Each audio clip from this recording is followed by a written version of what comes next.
Ethan Carter had everything: wealth, power, a life most could only dream of. But none of it mattered as he walked out of the hospital, his heart shattered. His wife, Olivia, lay in a coma, and doctors had given up hope. Desperate and broken, he found himself sitting on a cold city curb when a young boy approached him, a street kid with nothing to his name but a kind heart. The boy offered Ethan a small crumpled piece of candy and a few simple words that would change everything. What started as a chance encounter turned into an unbelievable journey of faith, love, and a miracle no one saw coming. When the truth was finally revealed, millions were left speechless. Ethan Carter walked out of the hospital with his head bowed, his hands trembling as he wiped away the tears that refused to stop falling. The doctors had told him there was nothing else they could do. His wife, Olivia, had been in a coma for weeks, and her condition wasn't improving. His wealth, his influence, everything he had built over the years, none of it could change the cruel reality in front of him. The world outside felt so different from the suffocating white walls of the hospital room, where Olivia lay unmoving. People walked by, unaware of his pain, life moving forward even as his felt frozen. He loosened his tie, trying to breathe, but the weight in his chest wouldn't lift. As he leaned against his sleek black car, staring at the ground, he heard a voice. "Hey, mister, you okay?" Ethan looked up and saw a boy, no older than 10, standing a few feet away. He was dressed in worn-out clothes, his face smudged with dirt, and his shoes were barely holding together. He had bright, curious eyes that seemed to see right through him. Ethan exhaled sharply, shaking his head. "No, kid, I'm not." The boy stepped closer. "Did someone hurt you?" Ethan let out a bitter chuckle. "Something like that." The boy hesitated, then reached into his pocket and pulled out a small, crumpled candy. He extended it toward Ethan. "Here. This always makes me feel better." Ethan stared at the candy. It was nothing, just a simple piece of cheap sweetness, but for some reason, it made his throat tighten even more. He slowly reached out and took it. "Thanks," he murmured. The boy nodded, then sat down on the curb beside him. "My mom used to say when you're sad, you should share your sadness with someone. Then it's not so heavy." Ethan's chest ached at those words. "Your mom sounds wise." The boy's expression darkened for a moment before he forced a smile. "She was." Ethan picked up on the past tense, but didn't push. Instead, he unwrapped the candy and placed it in his mouth. The sweetness spread across his tongue, a stark contrast to the bitterness inside him. "What's your name?" Ethan asked. "Leo." "Leo?" Ethan repeated. "You live around here?" Leo hesitated before shrugging. "Sorta. I stay in different places." Ethan's stomach twisted. He had seen kids like Leo before, lost in a world that had forgotten them. He had always believed he was too busy to get involved. But today, something was different. "You hungry?" Ethan asked. Leo's eyes lit up, but he tried to play it cool. "I mean, I could eat." Ethan smiled faintly. "Come on." They walked together to a small diner nearby. Ethan let Leo order whatever he wanted, and the boy ate like he hadn't had a proper meal in days.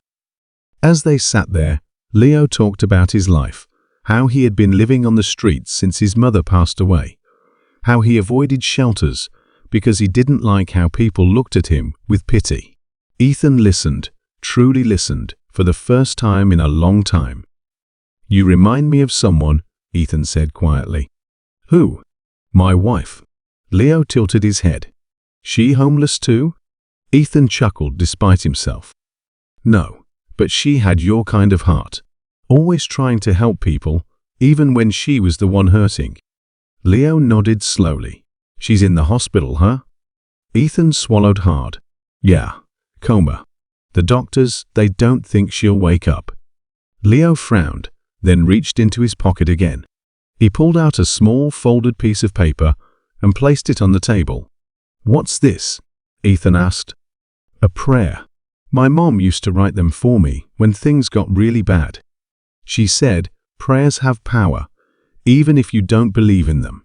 Ethan stared at the paper for a long moment before finally unfolding it. Dear God, if you're listening, help this person. Let them know they're not alone. Let them find hope when they think there's none left. And if they're hurting, send them someone to remind them they're still loved. Ethan felt a lump in his throat. He folded the paper carefully and placed it in his pocket. Thank you, Leo. Leo shrugged, but his cheeks were a little red. No big deal. That night, Ethan went back to the hospital.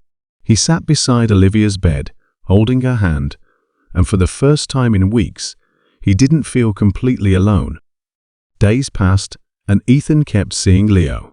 He made sure the boy had food, clothes, and a safe place to sleep.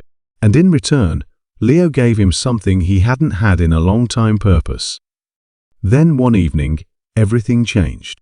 Ethan was sitting beside Olivia when the monitors beeped differently.